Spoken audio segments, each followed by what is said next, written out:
Next, we're going to hear from Adi Abulafia. Dr. Abulafia is here with us today from Israel.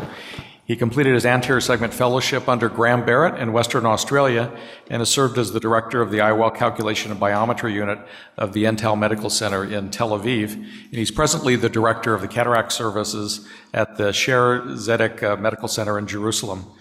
Dr. Abulafia has been the author of 4 Journal of Cataract Refractive Surgery editorials, numerous publications, and is really best known for his work in astigmatism analysis and the toric intraocular lens. He's also a member of the ASCRS IOL Power Calculation Subcommittee, and he's going to speak to us today about posterior corneal astigmatism and the Abulafia Koch Hill RBF Artificial Intelligence Toric Calculator. Thank you, Adi. Thank you so much, Warren.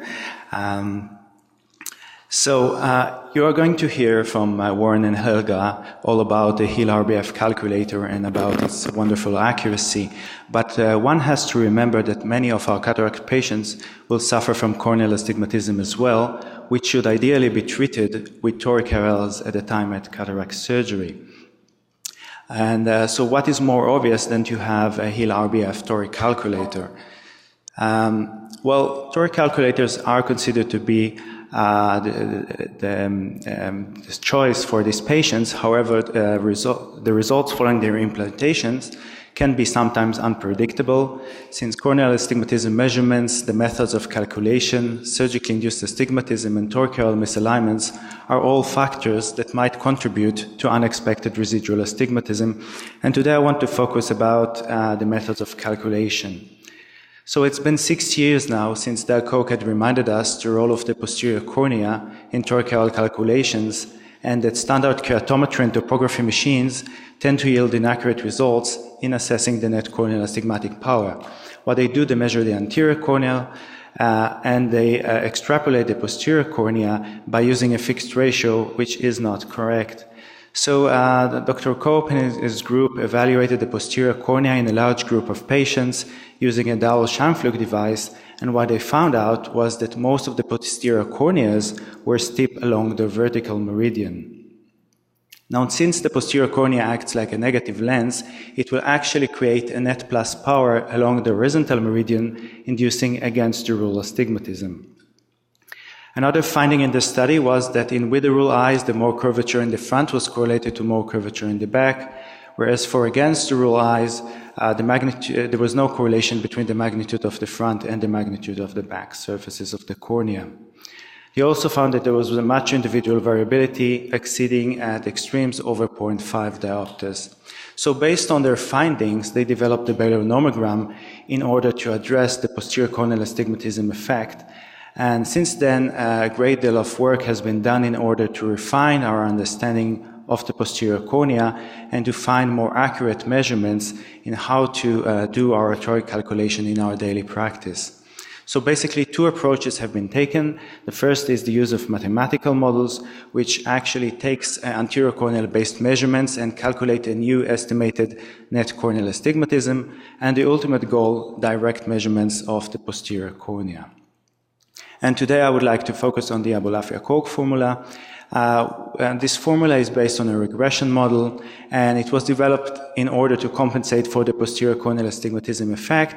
So what it does, it takes anterior curvature-based corneal measurements and calculate a new total corneal astigmatism with a new magnitude and a new meridian. So let's see one example. If we take 1.5 at 100 degrees, it will transfer that into 0.92 at 105 degrees.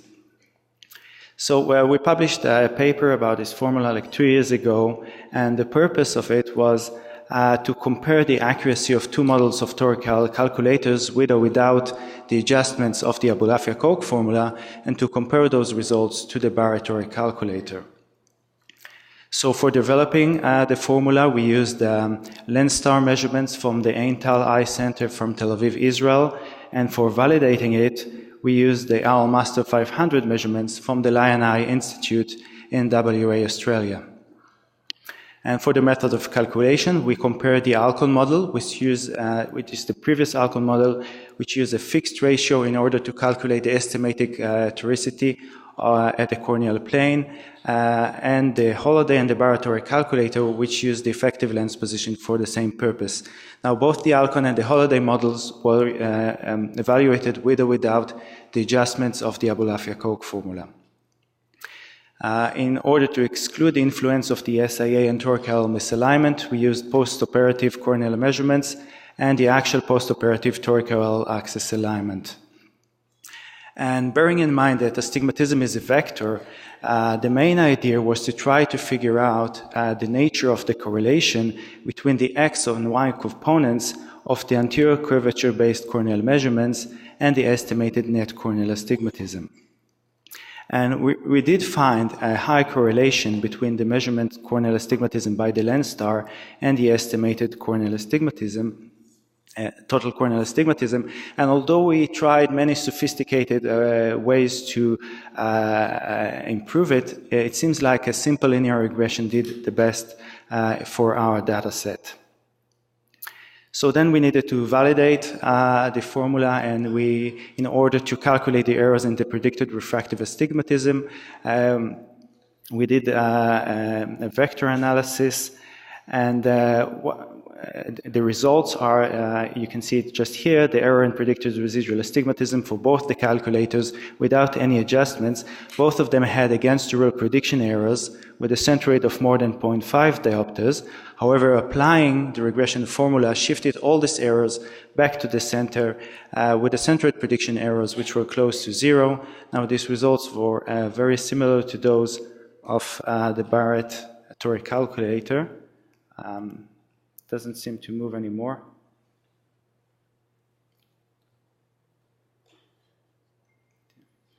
Then,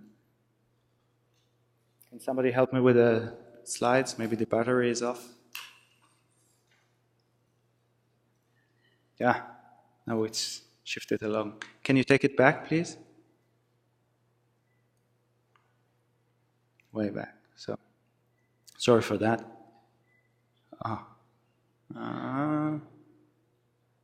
Well, you saw everything now, I don't need to talk.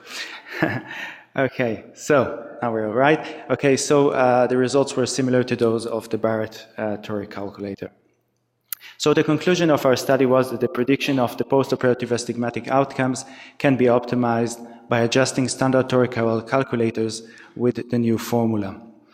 Now, just remember when using mathematical models, never use them together with total corneal astigmatism measurements, because then you'll be correcting the same problem twice and you will get it wrong. Also, it is important to take care not to use the mathematical models with unusual corneas like keratoconus or post-refractive corneas, because they were not designed to do so. So how does the new Hill RBF Toric calculator works? So for the spherical equivalent prediction, it uses the Hill RBF calculator. And for the torical cylinder power, the corneal plane, it's using the effective lens position. And for the total corneal astigmatism, it uses the Abulafia-Koch formula. And I'm very happy that Haag-Streit and Dr. Hill chosen our formula to be on the lens star, because this is one of my favorite devices to measure corneal astigmatism.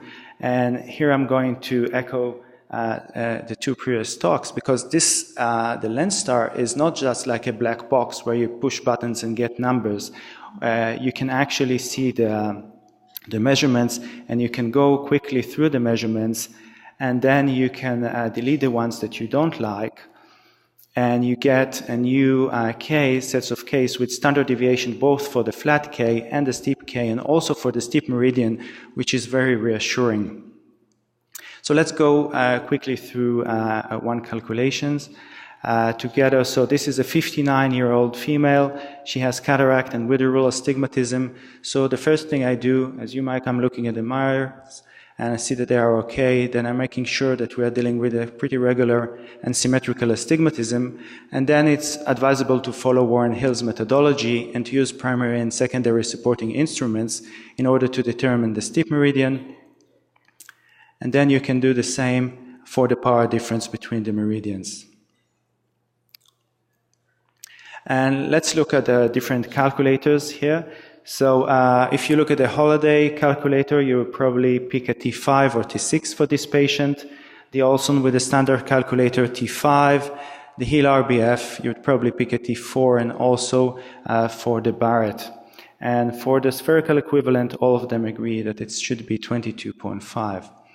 So this lady had uneventful cataract extraction with a T4 lens implantation, and the final axis 93, just 1 degree off depending on which calculator do you look at.